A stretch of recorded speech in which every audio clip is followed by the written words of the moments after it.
Excelentíssimo Sr. Ministro da Economia, Inovação e Conhecimento, Excelentíssimo Sr. Presidente do Congresso da União Holandesa, Excelentíssimo Sr. Presidente da APDC, meu caro amigo Diogo Vasconcelos. Caríssimos amigos, antes de mais, deixem-me saudar os 25 anos da APDC, de quais eu participei muito daquele lado e em painéis, e saudar todos e lembrar aqueles que já partiram e que deram muito a esta casa e cuja memória eu queria lembrar hoje. Todos sabem quem são, mas eu gostaria de os lembrar hoje. Passaram ali alguns e lembrei-me exatamente disso nesse momento. O tema é o ponto de viragem. Eu creio que ao longo da história toda a gente achou que estava em pontos de viragem, mas vale a pena pensar o que é que ele significa hoje, este ponto de viragem. É um ponto de viragem resultante de uma evolução tecnológica muito acelerada, de uma crise existente, das duas, uma acelera a outra. Este é um dos temas do Congresso. Mas há outro ponto do Congresso que eu achei, olhando para o programa, que era um programa vastíssimo, com temas vastíssimos, como aliás a apresentação do Sr. Dr. Linda já mostrou, vastíssimos, onde o único plasma é a comunicação. Há um mundo de coisas que navegam no plasma da comunicação. Isso tem uma palavra, chama-se convergência, mas é uma convergência mais longa ainda do que aquela convergência de redes e infraestruturas, mas a convergência de serviços, uma convergência de atividades, das quais a APDC ainda há pouco fez uma muito importante, que é o seu papel ambiental das próprias comunicações. Quer como agente que acelera o ambiente, quer como é capaz de prestar bons serviços às comunicações. E para um regulador, neste momento, com essa questão, não é disto tudo como é que nós vamos viver, como é que o regulador vai viver, quais os desafios, qual é o turning point da regulação, mas há um turning point da regulação. Eu creio que esse assunto deverá ser discutido adequadamente, um painel devidamente estar estabelecido para isso, e o mais que posso fazer é deixar assim umas pistas para essa questão. De qualquer maneira, não posso fugir a pensar um bocadinho qual é o papel da regulação neste campo e lembrar que, e talvez salientar daqui a pouco, em poucos minutos, uma questão que é o processo da própria regulação. Como se deve executar a regulação depois de definir ou tentar identificar o que ela é. E quando se fala de regulação em comunicações, em telecomunicações, ou como agora se diz mais politicamente correto, comunicações eletrónicas, mas continua a ser comunicações, nós temos um problema complicado.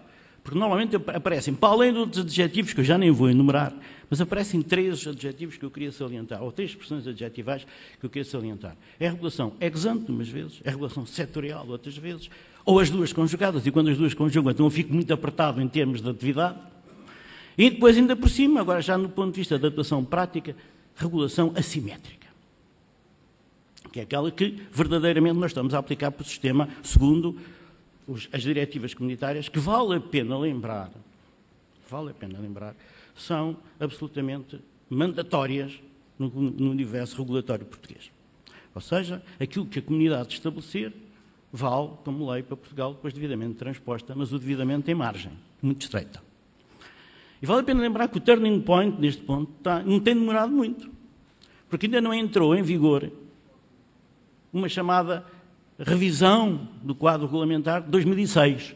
Já nos esquecemos da data, mas é revisão do quadro regulamentar de 2006, quando estamos em 2009 e parece que finalmente vai ter luz verde, e ela própria vai ser também uma ajuda do turning point, que nós temos que saber, com o qual temos que saber regular e com o qual temos que nos saber de tratar adequadamente. Mas eu volto agora às regulações assimétricas, particularmente a essa, a setorial e a ex ante, para nos centrarmos no que é que isso quer dizer e o que é pedido. Eu li há dias uma entrevista que me marcou muito, e alguém, um escritor italiano que eu não conhecia, mas já passei a conhecer bastante, dizia que estávamos no tempo da palavra ligeira, da palavra que não compromete, o que leva a um tempo charlatão. Eu gostava que nós vivêssemos num tempo não charlatão e que a palavra não fosse ligeira. E, portanto, que as palavras valem por aquilo que significam.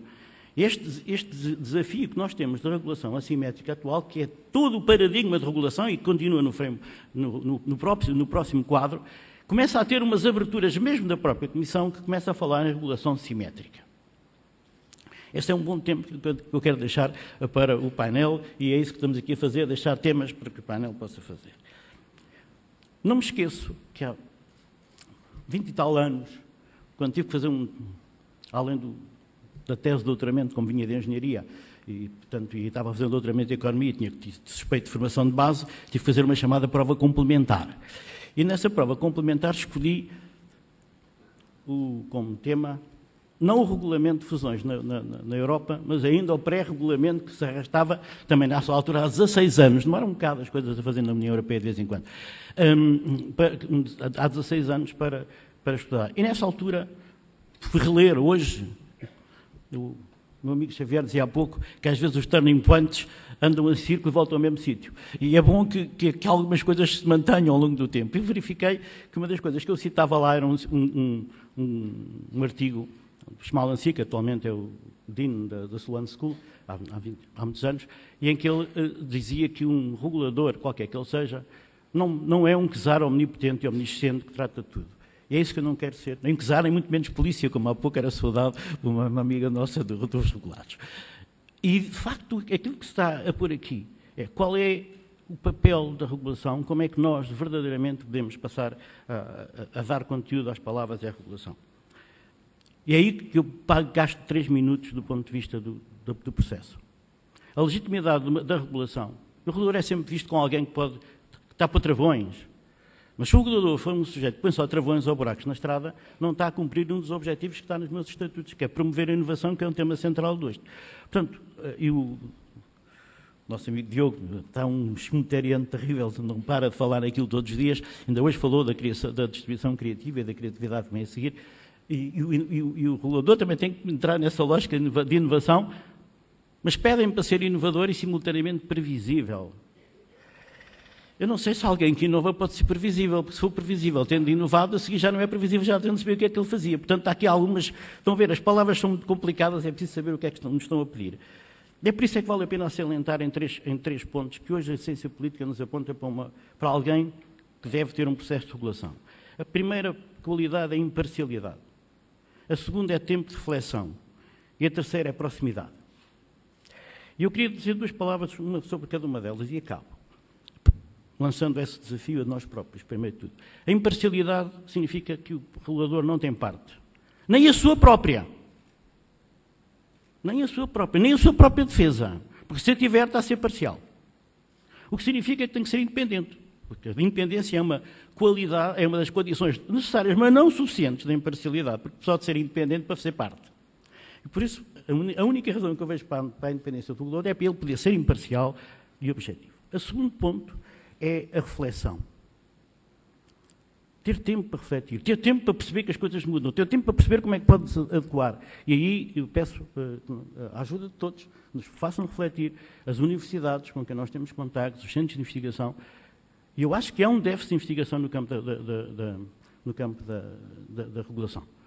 Há muito déficit de inovação no campo. Eu sinto isso e tenho pena de não poder. Talvez, quando for grande, tenha tempo para fazer isso. Finalmente, a questão da proximidade, a razão de estarmos aqui. Ninguém pode ser imparcial se não conhecer bem o que todas as partes interessadas querem fazer. E a proximidade é fundamental. E é aí que eu me lembro, como sabem, já me conhecem pela minha irreverência todos, mas não é de agora. Eu, quando escrevi a minha tese, comecei a minha prova complementar, por uma pequena história que um autor, perito em regulação na altura, escrevia, e que todos conhecem provavelmente, mas que eu vou repetir, que é aquela história do bêbado, coitado, que chega à casa e quando vai à procura da chave para entrar em casa, não consegue entrar em casa. E então põe-se à procura da chave no meio da estrada, exatamente, no sítio onde ele passa um transeunte que lhe pergunta o que é que está à procura? À procura da chave de casa que perdi e tal. Então, mas onde é que perdeu a chave? Foi ali. Então, porquê é que procura aqui? Porque aqui é que está a luz. E eu tenho muito medo que de vez em quando façamos isso. Ignoremos as coisas. A proximidade obriga-nos a ir às escuras. Obriga-nos a ir aos sítios onde as pessoas não estão. Obriga-nos a ir onde ninguém vai. Essa proximidade que nós aqui da ANACOM queremos ter, convosco, trabalhando nestes dias, para bem de todos. Para bem, sobretudo, daqueles que, por esta velocidade explosiva, podem ser escolhidos. Muito obrigado a todos.